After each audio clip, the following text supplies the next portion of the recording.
Julie, thank you for that beautiful introduction. Well, I'm glad to welcome everyone here to this conference sponsored by the Federal Reserve System and the Conference of State Bank Supervisors. Since the first of these gatherings 5 years ago, the Research and Policy Conference has established itself as an important event where industry leaders, academics, and supervisors discuss the latest research and exchange ideas about promoting a healthy and growing community banking industry. All of us share an interest in seeing that community banks continue their vital role in their customers' lives and in a strong and stable U.S. financial system. The Fed has been working hard to ensure that its regulation and supervision of banks is tailored appropriately to the size, complexity, and role different institutions play in the financial system.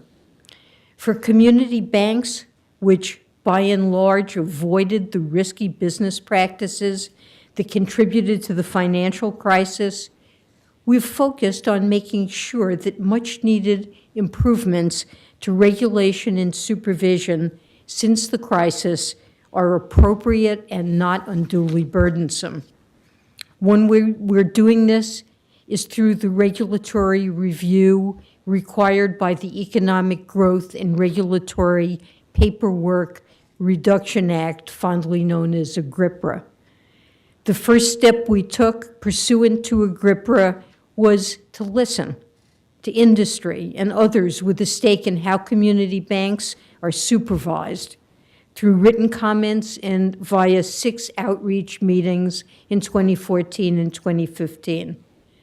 Our AGRIPRA report last March was focused on community banks, and it noted steps that had already taken place. For example, to simplify call report requirements and expand the number of firms eligible for less frequent examinations. Since that report, the Board of Governors, along with the Federal Deposit Insurance Corporation and the Office of the Comptroller of the Currency, has proposed a rule expanding the number of commercial real estate transactions that will no longer require an appraisal, allowing for a less detailed evaluation.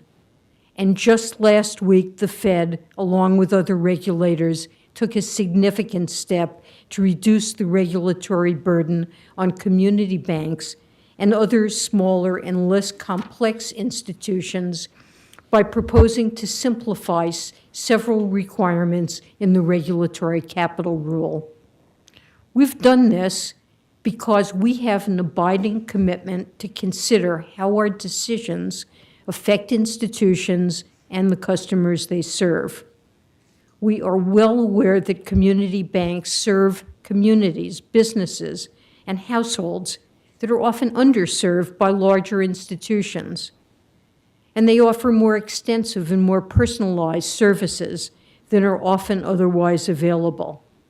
We know that community bankers are part of the communities they serve and often better understand the needs and the aspirations of their customers.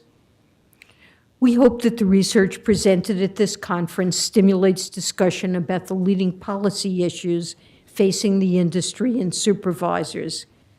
As in the past, I see that this year's agenda includes presentations related to several important issues, including the effect of supervision on risk-taking and the effects of greater competition on community banks.